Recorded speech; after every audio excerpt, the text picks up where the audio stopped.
सर्वप्रथम सर्वांचं पत्रकार मित्रांचं स्वागत.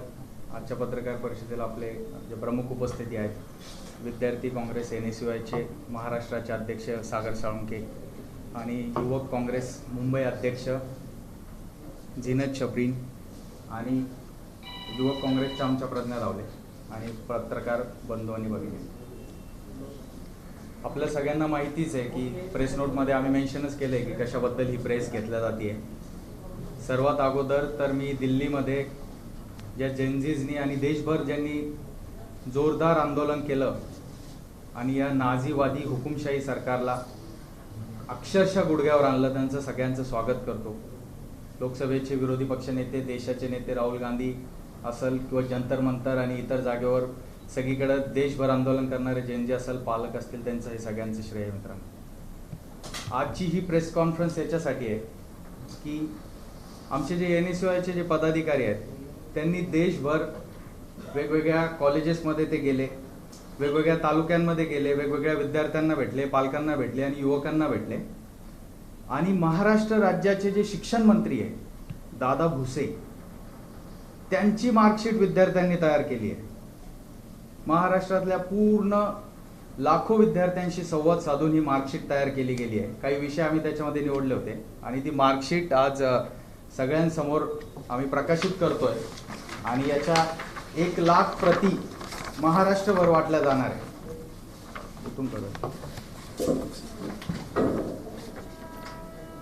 तर ही जी जेनझी युनिव्हर्सिटी आहे, ज्या जेनझीजनी महाराष्ट्र काय पूर्ण देश गाजवलाय, ती जेनझी युनिव्हर्सिटी आज विचारतीये, महाराष्ट्रातली जेनझी विचारताय की दादा भुसे राजीनामा कधी देताय म्हणून.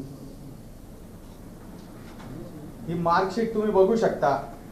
या मार्कशीट मध्ये शिक्षण मंत्री म्हणून दादा भुसेंचा जो पहिला पेपर आहे, जो पहिला सब्जेक्ट आहे पेपर लीक,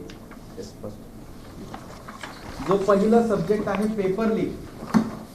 पेपर लीक बद्दल एवढं देशभरात नीटमध्ये जोरदार आंदोलन सुरू असताना महाराष्ट्रामध्ये 2-4 दिवसात सलग पेपर लीकच्या बातम्या येतात. TETचा एवढा मोठा पेपर लीकचा घोटाळा होतो. काल परवा ड्रग इन्स्पेक्टरच्या याच्यामध्ये घोटाळा झाला अशी बातमी समोर येते. बनावट शालार्थ आयडीचा घोटाळा तर सगळ्यांना माहिती आहे. बनावट शालार्थ आयडीच्या माध्यमातून हजारो कोटी रुपयांची लूट दादा भुसे आणि त्यांच्या सरकारने केली आहे. त्याच्यामुळं या सगळ्या गोष्टींची नैतिक जबाबदारी घेऊन दादा भुसेंनी राजीनामा द्यावा. त्यानंतर मराठी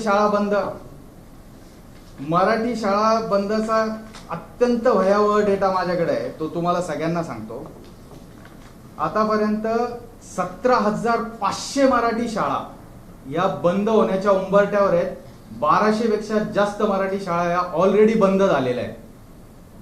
आणि दादा भुसे यांना मी एवढंच सांगू इच्छितो की दादा भुसे, जसं तुम्ही मराठी शाळा बंद करण्याचा विडा उचललाय, तसं महाराष्ट्रभरातील विद्यार्थ्यांनी, जेनझीजनी तुमचा राजीनामा घेण्याचा विडा उचललाय. एवढी गोष्ट तुम्ही लक्षात ठेवा.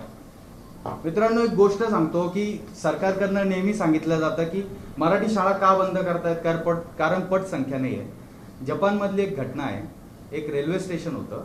त्या रेल्वे स्टेशनवर प्रवाशांची संख्या कमी होती, त्यामुळं ती रेल्वे बंद होणार होती. परंतु जपान प्रशासनाला, तिथल्या रेल्वे प्रशासनाला असं लक्षात आलं की एक विद्यार्थिनी आहे आणि त्या विद्यार्थिनीला त्या रेल्वेशिवाय तिच्या कॉलेजमध्ये जाण्यासाठी दुसरं कुठलंही साधन नाही आहे.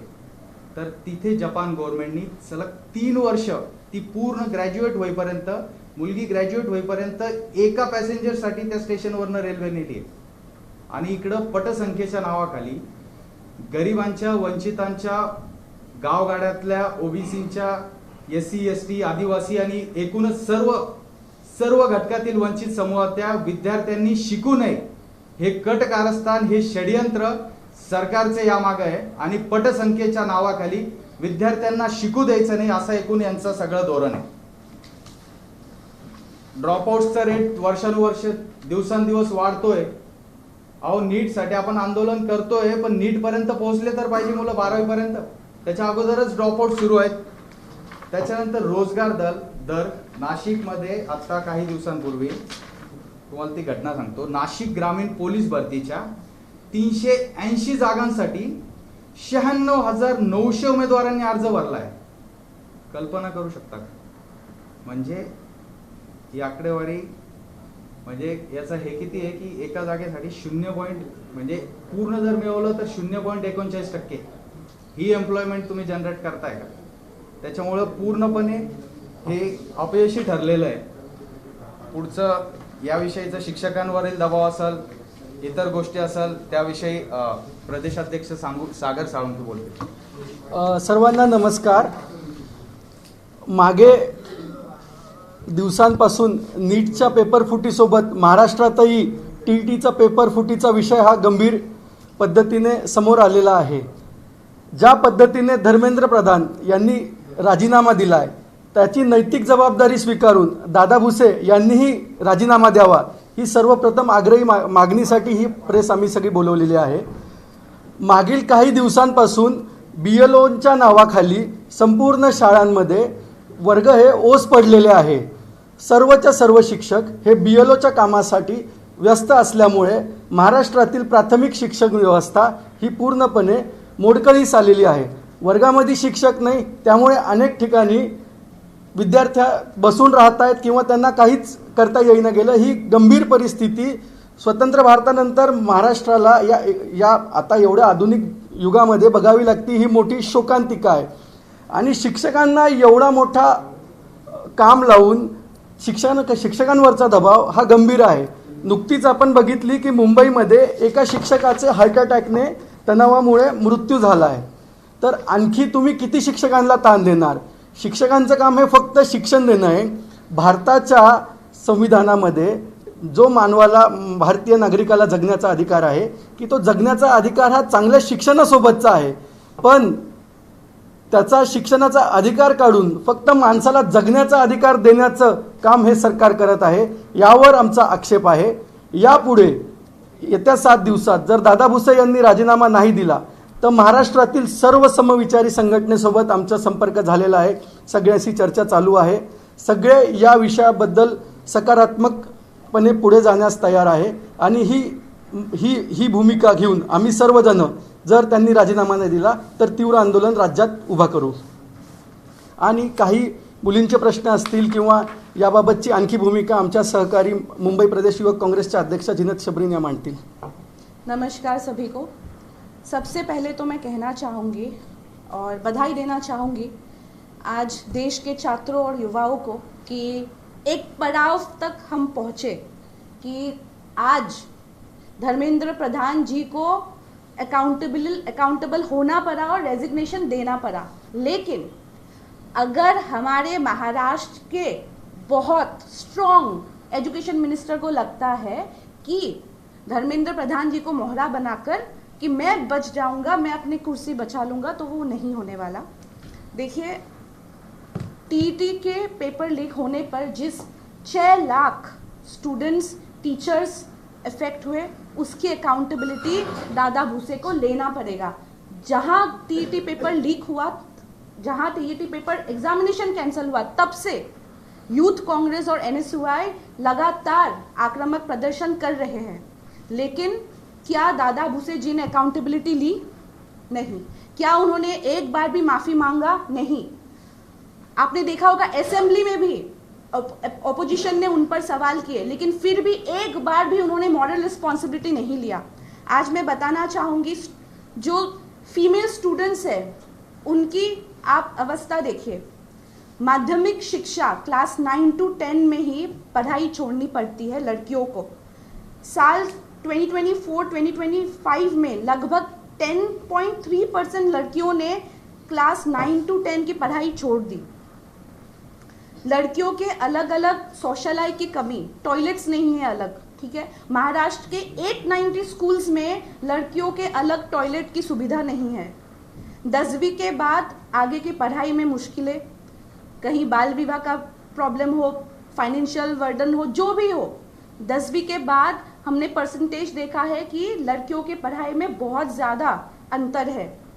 बाल विवाह और क्षेत्रीय की समस्याएं, आपने देखा होगा बीर, परभनी, हिंगोली में आज भी बाल विवाह होता है लड़कियों के शिक्षा में, शिक्षा के लिए वो एक आप देख सकते हो एक प्रॉब्लम है, क्योंकि बाल विवाह आज भी होता है। ग्रामीण और माइनॉरिटी एरियाज में स्कूल बहुत दूर होता है, आने जाने के साधन की कमी होती है, टीचर्स की कमी होती है, सुरक्षा को लेकर डर के वजह से भी लड़कियां आगे पढ़ाई के लिए डरते हैं और पढ़ाई में आगे नहीं बढ़ पाते हैं। इन सभी चीज़ों को लेकर एजुकेशन मिनिस्टर दादा भुसे जी या फिर महाराष्ट्र गवर्नमेंट सीरियस नहीं है, लेकिन मंगल प्रभात लोधा जी ने थैंक यू मोदी प्रोग्राम करने का आयोजन सोचा है। आप बताइए किसके लिए थैंक यू मोदी बोले? कि इतने छात्रों पर दिल्ली में आप लोगों ने पैलेट गन्स चलवाए इसलिए थैंक यू मोदी, या फिर हम थैंक यू मोदी बोले कि आपने बिहार में AK-47 चलवाया स्टूडेंट्स पर, इसके लिए थैंक यू मोदी बोले? शर्म आना चाहिए। मंगल प्रभात लोधा के बारे में क्या ही बताइए, लेकिन मोदी जी को खुद शर्म आना चाहिए कि उनके एक मंत्री आज इस तरीके का प्रोग्राम का आयोजन करते हैं। देखिए, आज के प्रेस कॉन्फ्रेंस का मैं बताना चाहूंगी मुद्दा यही है, नींव यही है कि दादा भूसे जी को जाना होगा। अगर उनको लगता है कि धर्मेंद्र प्रधान जी के रेजिग्नेशन के तहत मैं बच गया, तो वो नहीं होने वाला है। छात्रों के गुंज युवक कांग्रेस की तरफ से 2 महीने से ये प्रोग्राम जारी है। हर एक क्षेत्र में, हर एक इंडिया के हर एक सिटी में ये हो रहा है। NSUI भी लगातार जमीन पर उतरकर इसके विरोध में प्रदर्शन कर रहे हैं और आगे भी हम आक्रामक रहेंगे। दादा भूसे जी, आपको जाना पड़ेगा, आपको मॉरल रिस्पॉन्सिबिलिटी लेना पड़ेगा और हम आपसे रेजिग्नेशन लेकर ही रहेंगे। तुम्ही अल्टिमेटम देताय 7 दिवसाचा, म्हणजे नेमका दिवस कधीचा आहे, काय कधीपर्यंत त्यांनी राजीनामा द्यायला पाहिजे आणि तुम्ही आंदोलन कधीपासून सुरू करा? आजपासून 7 दिवस आम्ही त्यांना वेळ देतोय। आमचं सगळ्या समविचारी संघटनेशी चर्चा झालेली आहे। जर त्यांनी राजीनामा नाही दिला 7 दिवसाच्या आत, तर सर्व मिळून 7 दिवसानंतर राज्यभर मोठे तीव्र आंदोलन चालू करतील आणि ती सुरुवात आम्ही नाशिकहून त्यांच्या घरापासून चालू करू। अभिजित तिपके यांनी आंदोलन केलं, अमेरिकेतून त्याला दिल्लीत यायला लागलं, या महाराष्ट्रात देशात यायला लागलं आणि मग आंदोलन करून त्यांनी ते यशस्वी दाखवलं। तुम्ही राजकीय पक्षांच्या ज्या ह्या विंग आहेत, तरुणांच्या विंग आहेत, तुमची NSUI असेल, मुंबई युवक काँग्रेस असेल, तिकडे ABVP आहे किंवा राष्ट्रवादी युवक काँग्रेस, ह्या राजकीय पक्षांच्या युथ विंग्स कमी पडले असं वाटत नाही का? युवकांचे प्रश्न घ्यायला सोशल मीडियावर चळवळ उभारते काँग्रेस जनता पार्टीची आणि मग आंदोलन होतंय, तुम्ही देशात असून तुम्ही कमी पडलात असं वाटत नाही? नाही, तुम्ही एक पूर्ण नीट पेपर फुटीनंतर पूर्ण जर घटनाक्रम बघितला असेल तर खूप आक्रमकपणे NSUI असेल, युवक काँग्रेस असेल, NSUIने विनोद झाकड यांच्या नेतृत्वात देशभर खूप मोठं आंदोलन उभा केलेलं आहे। महाराष्ट्रामध्ये पण प्रत्येक जिल्ह्यामध्ये आंदोलन झाल्याचं मी तुम्हाला दाखवू शकतो। नीटचे विद्यार्थी स्वतः त्या आंदोलनात आलेले आहे, असं नाही की आम्ही फक्त राजकीय पदाधिकारी येऊन ते आंदोलन करतोय, अशातले पण काही आंदोलनं नव्हते ते। त्यानंतर अमरावतीमध्ये एक मोठं आमचे राष्ट्रीय अध्यक्ष विनोद झाकड यांच्या नेतृत्वात हजारो विद्यार्थ्यांचा मशाल मार्च झाला। पण आमची पण काही नाराजगी की मेनस्ट्रीम मीडियाने आम्हाला पूर्णपणे त्यातून वगळलं। आता यामुळे बराचसा जो काही इम्पॅक्ट असेल तो झालेला नाही, पण आम्ही खूप ताकदीने पहिल्या दिवसापासून लढत होतो। राहुल जी लढत होते। राहुल जी 2024 से इस मुद्दे को उठा रहे हैं। आप देखिए, सांसद में भी सबसे पहले राहुल गांधी जी 10 साल से पेपर लीक के मुद्दे के बारे में बात कर रहे हैं, लेकिन ठीक है, ये मेन स्ट्रीम मीडिया के ऊपर भी आता है कि आप लोगों ने दिखाया नहीं। 2 महीने से हम लोग ग्राउंड पर प्रोटेस्ट कर रहे हैं, तो लेकिन ठीक है। एक प्रश्न असा आहे की तुम्ही तुमच्या प्रेस नोटच्या प्रस्तावना म्हणजे आधीचे पाठवलं आमंत्रण, तर BLO आणि शिक्षक महाराष्ट्रातले, कारण 2,17,00,000 विद्यार्थी महाराष्ट्रातल्या शाळांमध्ये शिकतात, खाजगी सरकारी म्हणून, आणि तुम्ही त्यात उल्लेख केलाय की BLOचं कामामुळे शिक्षणाचा दर्जा घसरतोय। तर निवडणूक आयोग म्हणते की राष्ट्रीय कर्तव्य आहे आणि शाळामधील शिक्षक, पालक, विद्यार्थी म्हणतात की शिक्षणाचा मूलभूत हक्क आहे, त्याच्यामुळे राष्ट्रीय कर्तव्य की मूलभूत हक्क, त्यावर तुमची भूमिका सांगा। एकतर असं आहे ना की दोन्हीही महत्त्वाचे आहेतच, परंतु राष्ट्रीय कर्तव्य करण्यासाठी या देशातले हजारो लाखो अनएम्प्लॉईड यूथ आहेत, त्यांना तुम्ही का घेत नाही? त्यांना घ्या, त्यांना ट्रेनिंग द्या, त्यांना छान मानधन द्या, त्यांच्याकडनं जनगणनेचं काम करून घ्या, त्यांच्याकडनं BLOचं काम करून घ्या। जे कामं 105च्या वर वेगवेगळ्या ड्युटी शिक्षकांवर लावलेल्या आहेत। शिक्षक शिकवणार आहे की काय करणार आहे? माझ्याकडे एक महत्त्वाची आकडेवारी आहे। याच्यामध्ये असं आहे की मुंबई महापालिकेचं, आपण सध्या मुंबईमध्ये, मुंबई महापालिकेच्या एकूण शिक्षकांपैकी 85 ते 90% शिक्षक जे आहेत ते ड्युटीवर आहेत। आता हा जुलै महिना संपत आला आहे. जूनपासून शैक्षणिक वर्ष सुरू झालं आहे. जून, जुलै, ऑगस्ट, सप्टेंबर, ऑक्टोबरपर्यंत SIRचं काम जाणार आहे. त्याच्यानंतर सेन्सस आणि वेगवेगळ्या गोष्टी शिक्षकांच्या माथी मारल्याच जाणार आहे. तर अशा परिस्थितीमध्ये देशाचं कॉन्स्टिट्यूशन त्या विद्यार्थ्यांना जो मूलभूत हक्काचं जे प्रॉमिस करत आहे त्या प्रॉमिसचं काय? राईट टू एज्युकेशनचं काय? राईट टू इक्वॅलिटी पण इथं ब्रीच होतीये. सगळ्या मूलभूत हक्कांचं ब्रीच होत आहे. कारण जे श्रीमंतांचे आणि धनदांडग्यांचे हे आहेत मुलं, ते वेगळ्या शाळांमध्ये जातात. त्या शिक्षकांना तिथं SIR किंवा BLO असे कामं लागत नाहीत. तर अशा पद्धतीने मूलभूत हक्क हिरावून कुठलं राजकीय कार्य इलेक्शन कमिशन किंवा भारत सरकार करत आहे आम्हाला कळत नाही.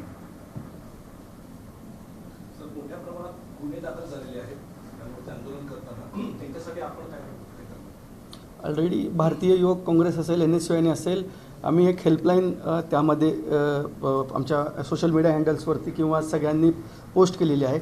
ज्यांच्यावर गुन्हे दाखल झालेले आहेत त्यांना आम्ही आमच्या भारतीय युवक काँग्रेस आणि NSUI पूर्णपणे जी काही विधी विभागाची मदत राहील ती आमच्याकडून 100% शेवटपर्यंत होणार आहे. आणि देशात राहुल गांधींनी अमित शहा यांना पत्र पण लिहिलेलं आहे की यामध्ये त्यांनी हस्तक्षेप करून लक्ष घालावे. एक प्रश्न विचार. महेश ट्युटोरियलच्या 33 शाखा मुंबई, ठाणे, कल्याण म्हणजे MMR रिजन मध्ये बंद झाले. तर त्याच्यामध्ये जे पालक आम्हाला भेटले तोच प्रश्न आहे की 10वी आणि 12वीला जे विद्यार्थी आता प्रवेश घेतला आहे त्यासाठी 10वी करता 3 लाख रुपये कोचिंग क्लासेसला पालकांनी दिले. 12वी साठी 3 लाख 4 लाख म्हणजे एका घरात जर 2 विद्यार्थी असेल तर तेवढी रक्कम, आणि एका पालकाला एकच विद्यार्थी असेल तो शिकत असेल तरी किमान 2 ते 3 लाख रक्कम त्यांनी आगाऊ महेश ट्युटोरियलला भरली. अशा अनेक कोचिंग क्लासेसला भरली. एका ट्युटोरियलला 2,500 विद्यार्थी होते पण ती महेश ट्युटोरियल बंद झाली. प्रश्न आहे की या विद्यार्थ्यांच्या पालकांचे म्हणजे 2,500 विद्यार्थ्यांच्या पालकांचे जे काही पैसे गेले आणि कोचिंग क्लासला कुठलंही नियंत्रण नाही, त्याबद्दल आपली काय भूमिका? यामध्ये म्हणजे आपण सगळं बघतो की महाराष्ट्रामध्ये प्रायव्हेट क्लासेसचा हैदोस घातलेला आहे. तो नीटसाठी असू द्या किंवा हे आपल्या 11वी 12वीचे क्लासेस असू द्या किंवा त्या आणखी खाली तुम्ही घेत गेले तर 8वी 9वी पासूनच क्लासेसचा ट्रेंड हा चालू झालेला आहे. अनेक वर्षांपासून नागरिक किंवा सगळेजण मागणी करतायत की या सगळ्या गोष्टींवर सरकारी नियंत्रण आलं पाहिजे, पण सरकारची या विषयावर कायम उदासीनता राहिलेली आहे. लखनौमध्ये एका ट्युशन क्लासेसमध्ये आग लागून 13 विद्यार्थी मेले होते. त्याची एक नोंद घेऊन महाराष्ट्र शासनाने तत्काळ काहीतरी भूमिका घ्यायला पाहिजे होती. गुजरातमध्येही घटना घडल्या, पण विद्यार्थ्यांच्या विषयावरती सरकार पूर्णपणे उदासीन आहे. विद्यार्थी पूर्णपणे आमचा एक स्पष्ट आरोप राहील, शिक्षण विभाग असेल, उच्च शिक्षण तंत्रशिक्षण विभाग असेल चंद्रकांत पाटलांचा किंवा हसन मुश्रीफांचा मेडिकल एज्युकेशन असेल, हा पूर्णपणे राज्यामध्ये व्यावसायीकरण यांच्यातर्फे ते चालू आहे. आणि हा विभाग एक सर्व्हिसऐवजी यांच्यासाठी पैसे कमवण्याचा हा विभाग बनलेला आहे. तुम्ही तिन्ही सेक्टरमध्ये गेले, चंद्रकांत पाटलांनी अक्षरशः लाच सोडलेली आहे असं म्हणायला आम्हाला कमी करावं लागणार नाही. एवढ्या मोठ्या प्रमाणात चंद्रकांत पाटलांनी लाच सोडलेली आहे असं मला इथे नमूद करावं लागेल. एवढ्या मोठ्या प्रमाणात राज्यभर विद्यापीठांचं प्रायव्हेटायझेशन सुरू केलेलं आहे. फर्ग्युसन कॅम्पस असेल किंवा COEP या इसमाने, म्हणजे ते खूप मोठी शोकांतिका आहे. College of engineering Pune Chandrakant पाटलांनी काही वर्षापूर्वी प्रायव्हेट केलं. प्रायव्हेट म्हणजे एक सेल्फ रन युनिव्हर्सिटी केली. त्यामध्ये एवढा मोठा जोक करून ठेवलेला आहे की एक शासकीय गव्हर्नमेंट संस्था असताना ती संस्था चालवणं हे शासनाची जबाबदारी आहे. पण चंद्रकांत पाटलांच्या नाकारतेपणामुळे त्या कॅम्पसमध्ये 81,000 रुपीज डेव्हलपमेंट फीस विद्यार्थ्यांना भरावी लागलेली आहे. डेव्हलपमेंट फीसवरती कुठलंही रिएम्बर्स शासन करत नाही. 22,000 रुपये लॅबोरेटरी फीस SC ST सगळ्या मुलांकडून घेतलेलं आहे. लाख रुपये फीस तुम्ही एकदम भुलटेपणाचं लक्षण आहे महाराष्ट्र शासनाचं की सरकारी कॅम्पसमध्ये तुम्ही एवढ्या मोठ्या प्रमाणात फीस घेऊ लागले जी तुम्ही रिएम्बर्स करू शकत नाही. 17,000 रुपये ट्युशन फीस लावली जी रिएम्बर्स होईल आणि 1,88,000 मध्ये फक्त 17,000. तर असले धोरण बनवणारे मंत्री आहे राज्याला की म्हणजे काही याच्यावर शब्द नाहीये. या विरोधात आम्ही भविष्यात तीव्र संघर्ष उभा करेल. आणि जे मेडिकल एज्युकेशनचा आता हसन मुश्रीफांचा पण मुद्दा घेतो, तिन्ही शिक्षण खात्यातील संबंधित व्यक्तींना आपण इथं मी त्यांचे मुद्दे मांडतो. हसन मुश्रीफांनी राज्यामध्ये बोगस नर्सिंग कॉलेज उघडण्याचा धडाका उघडलेला आहे. ते मेडिकल एज्युकेशन मिनिस्टर ऐवजी बोगस नर्सिंग कॉलेज वाटणारा मंत्री हा स्पष्ट NSYचा आरोप आहे. मागच्या 15 दिवसापूर्वी मी नंदुरबारमधील विद्यार्थ्यांना घेऊन इथे आलो होतो. आमच्याकडे एकूण एक विद्यार्थ्याची फीसची रिसिप्ट आहे. आदिवासी विद्यार्थ्यांकडून आमदार दराडेंनी 1 लाख रुपये डोनेशन घेतलेले आहे टॉर्चर करून. गावामध्ये गेला बागडबिल्ल्यासारखा फिरत त्याचे शिक्षक सगळे विद्यार्थ्यांना सांगितलं आदिवासी पाड्यावरती की 5,000 रुपयात तुमचं पूर्ण नर्सिंग कॉलेजचं शिक्षण होईल. पण जेव्हा एक्झाम आली विद्यार्थ्यांना सांगितलं की तुम्हाला 33,000 रुपये 3 वर्षात भरावे लागेल, अन्यथा तुम्हाला कॉलेज सोडावं लागेल. एवढी भुरटी भूमिका, एवढे भुरटे आमदार शिवसेनेचे एकनाथ शिंदे पाळतात की आदिवासी विद्यार्थ्यांना लुटतात तुम्ही. ते लुटलं तर लुटलं. जे MKD कॉलेज आहे ते पूर्णपणे बोगस आहे. विद्यार्थ्यांची मी ग्वाही देतो, विद्यार्थी तुमच्या पुढे उभा करतो. आता व्हिडिओ कॉन्फरन्स करून विद्यार्थ्यांशी बोलणं करून देतो. नर्सिंग कॉलेजचे 3 वर्ष फायनल इयरला विद्यार्थी आजपर्यंत एकदा पण त्याला इंजेक्शन लावायला शिकवलं नाही. काउन्सिल जेव्हा त्या कॉलेजमध्ये जातं कशासाठी, तपासणी करायला, तेच विद्यार्थी डॉक्टर तो आपला गोल्डी नावाचा मुलगा आहे, गोल्डी, तो बिचारा गोंडस दिसतो, त्याला डॉक्टर बनवलं. सावंत मुलगा पेशंट बनला, तेच पेशंट येतात, तिथलेच विद्यार्थी कंपाऊंडर बनतात. तिथं लॅबोरेटरी नाही, कुठली सुविधा नाही, कुठल्या हॉस्पिटलशी अटॅच नाही, विद्यार्थ्यांना टॉर्चर. त्याच कॉलेजची घटना आहे, त्या मुली पण तुमच्या पुढे आणतो मी. हॉस्टेल आहे, हॉस्टेलमध्ये एका मुलीनी ते पैसे भरण्यासाठी नव्हते तर तिने हॉस्टेल सोडलं. तिथल्या त्या दळभद्री रेक्टरनी तिचं सगळं कपडे सामान गादी जाळून टाकली. हा दहशतवाद माजवलेला आहे. त्याच्या पुढची गोष्ट सांगतो. एका मुलीला पिरियड चालते, तिथं पॅड्स आहे, त्यांच्याकडे व्यवस्था नाही, डस्टबिन नाही, काही नाही. त्या मुलीनी कोणीतरी बाजूला ते साईडला ठेवून दिलं. तर एक उचलून ते त्याची चुकी आहे की तो पूर्ण सुविधा देऊ शकत नाही तो दराडे. तिथं त्या रेक्टरनी त्या मुलींचे हात लावून पिरियड्स तपासले. त्या मुली पण तुमच्या पुढे उभा करतो. ते मुली घाबरल्या नाही. ते शिष्टमंडळ घेऊन 15 दिवसापूर्वी मी 5 मुलींचं आणि 5 मुलांचं शिष्टमंडळ घेऊन हसन मुश्रीफांना भेटायला आलतो. त्यांना तपासणीसाठी पण मी पत्र दिलं, त्या मुलांनी पण अर्ज दिलं. हसन मुश्रीफांनी त्यांना भेटण्याची तसदी दाखवली नाही. राज्यामध्ये म्हणजे शिक्षणाचा पूर्ण देवेंद्र फडणवीसांच्या नेतृत्वात जो मनुवादी विचार आहे की बहुजन समाजातील विद्यार्थ्यांना, महाराष्ट्रातील विद्यार्थ्यांना शिक्षणापासून वंचित ठेवायचं, देशोधडीला लावायचं, यावर खूप आक्रमकपणे हे सरकार काम करत आहे. आणि यांचा राजीनामा निश्चित पहिला जो आहे दादा भुसेंचा लागेल. यानंतर पुढे चंद्रकांत पाटील असेल किंवा हसन मुश्रीफचा भुलटे कामगिरी असेल, या विरोधात आम्ही निश्चित संघर्ष पुकारू. कॉलेजची नावं सांगा. MKD college Nandurbar. त्या दराडेने 4 मुलांवर खंडणीचा गुन्हा दाखल केला. मुलांनी रात्री पावसात 11 पर्यंत आंदोलन केलेलं आहे. आदिवासी विद्यार्थी आहे. ते 4 पोरांकडे बघून तुम्हाला वाटणार नाही की त्यांनी खंडणी केली असेल. आणि ते मुलं सांगतील त्यांना लेक्चर नाही झालेले 3 वर्षात. नंदुरबारचं MKD कॉलेज, आमदार किशोर दराडे, शिक्षण शिवसेनेचा. तिथं प्रत्येक कॉलेजमध्ये सगळे आमच्या तिथल्या, मी तुम्हाला आमच्या जिल्हाध्यक्षाचा नंबर देईल, सगळ्या कॉलेजेसनी नर्सिंगच्या तिथे डोनेशन घेतलं होतं. 3-4 कॉलेजेसनी विषयाचं गांभीर्य घेऊन यांचे पैसे परत केले. पण हे महाशय आमदार आहे, सत्ताधारी पक्षाचे आमदार आहे, यांचे नेते माजी मुख्यमंत्री अमित शहाचे खास आहे. या भूमिकेतून या विद्यार्थ्यांवर खंडणीचा आरोप करून हा जो प्रकार आहे हा थांबवण्याचा प्रकार केला असेल. पण आम्ही तीव्रपणे तो मुद्दा उचललेला आहे आणि तो आता उद्या काउन्सिलसोबत बोलून त्यावर काय कार्यवाही केली याची आम्ही त्यांच्याकडून तपासणी करणार आहोत. 11वीची ऑनलाईन प्रवेश प्रक्रिया गेल्या काही वर्षापासून ऑनलाईन झाली. यावर्षी पण सुरुवातीला सर्व्हर कोसळलं. साधारणतः शासनाने 5 कोटी रुपयाचं कंत्राट एका संस्थेला दिलं. हो.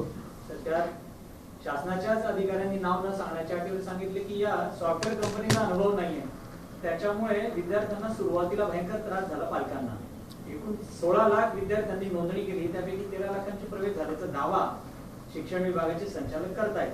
11वीच्या कॉलेजमध्ये पण बऱ्याचदा गडबडी आहे. त्याबद्दल काही आपण भूमिका व्यक्त कराल का? 11वीचे विद्यार्थी साधारणतः 14 ते 16 लाख विद्यार्थी आता जे प्रवेश घेण्याची प्रक्रिया. परत तिथं येतो की शासनासाठी शिक्षण विभाग, या सरकारसाठी शिक्षण विभाग हा पैसे कमवण्याचा अड्डा बनलेला आहे. शिक्षण ही सर्व्हिस आहे. या भूमिकेत कोणीच काम करत नाही. 5 कोटी रुपयाचं समथिंग ते टेंडर दिलेलं आहे ॲडमिशनचं.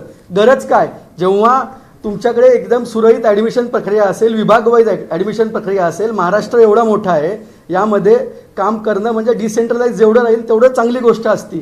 पण कुणाला तरी लाभ देण्यासाठी, कोणत्या तरी जवळच्या सहकार्याला करोड रुपये कमवून देण्यासाठी दादा भुसेंनी हा प्रयोग केलेला आहे.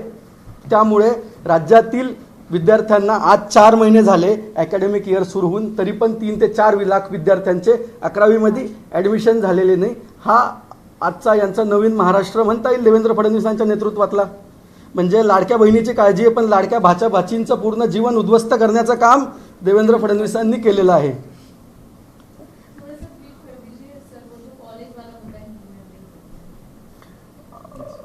MKD ते घेऊयात आपण शेवटी परत. त्याच्या अगोदर आणखी एक महत्त्वाचा मुद्दा आहे. यश गोसावी नावाचा विद्यार्थी आहे, आपल्या महाराष्ट्रातील नाशिक जिल्ह्याचा आहे. यश गोसावी जे शासनाने जे आंदोलकांच्या मागण्या म्हणून जे पूर्ण केलं, की जे विक्टिम्स आहेत या सगळ्या याचे नीट प्रकरणाचे, त्याच्यामध्ये आत्महत्याग्रस्त मुलांच्या कुटुंबियांना 1 कोटी रुपयाची जी मदत देणार आहे, त्या लिस्टमध्ये अशी माहिती मिळते की यश गोसावी यांचं नाव नाही. आणि याच यश गोसावीचा भाऊ ते जंतर मंतरच्या आंदोलनावर पाण्याच्या बॉटल्या वाटत होता. आज महाराष्ट्रातल्या या विद्यार्थ्याला न्याय मिळवून देण्यासाठी याने शेवटपर्यंत प्रयत्न करेल. आणि एकूण एक शेवटचं असं सांगेन की कोणीतरी विचारलं होतं की राहुल गांधी प्रभावित करू शकत नाहीये किंवा जेनझीजला बाहेरून कोणीतरी येत आहे आणि हे करत आहे. एक गोष्ट लक्षात घ्या, तुम्हाला एक छोटीशी शॉर्टमध्ये टाइमलाईन समजावून सांगतो. 2024ला राहुल गांधींनी डरो मतचा नारा दिला होता आणि तुम्ही बघितलं की त्या आंदोलनांमध्ये तो नारा 2024 पासून 26 पर्यंत झिरपत आलाय. 12 वर्षात जे झालं नाही ते 12 वर्षात पहिल्यांदा झालं. त्याच्यामध्ये राहुल गांधींच्या डरो मत या कॅम्पेनची, या नाऱ्याची मोठी भूमिका होती. विद्यार्थ्यांना अक्षरशः अमानुषपणे मारत होते. काही विद्यार्थी पाय तुटला त्याच्यानंतर दुसऱ्या दिवशी प्लास्टर लावून परत येऊन तिथं आंदोलन स्थळी बसत होते. हा त्याचाच एक हे.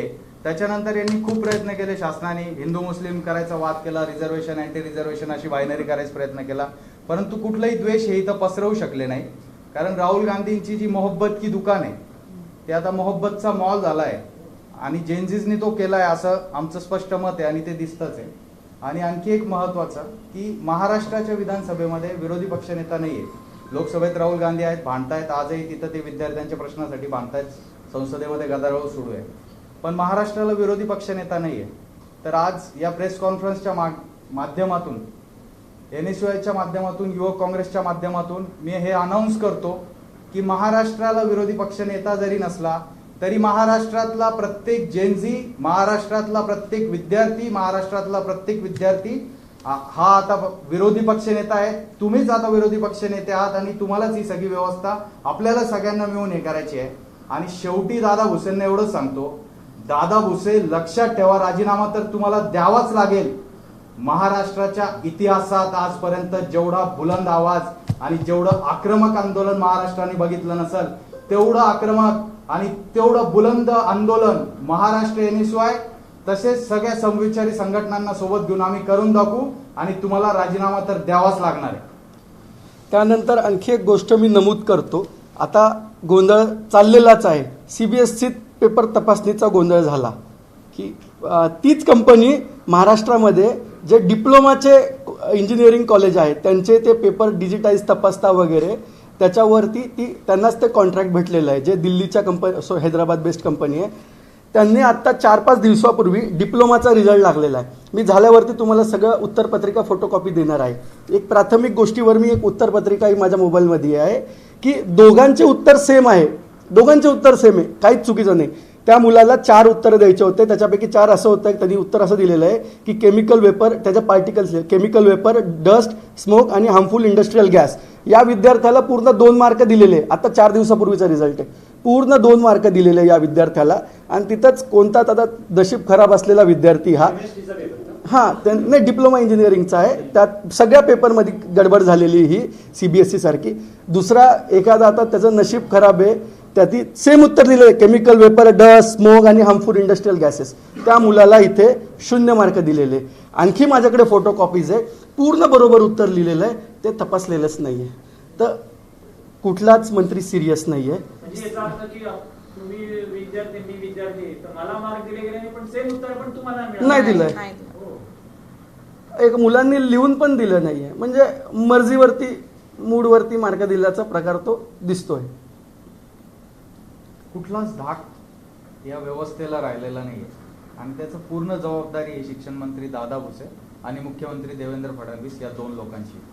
आंदोलन सुरू झालं कुठून सुरू होणार आहे? जर 7 दिवसानंतर तर राजीनामा झाला तर आंदोलनाची सुरुवात ही नेमकी कुठून होणार आहे? आम्ही आता सर्व समविचारी संघटनेला लक्षात घेतोय आणि सुरुवात आम्ही दादा भुसेंच्या घरावरती जाब विचारण्यासाठी सगळेजण जाऊ. नाशिकमध्ये असेल नाशिकमध्ये, मुंबईत असेल मुंबईमध्ये.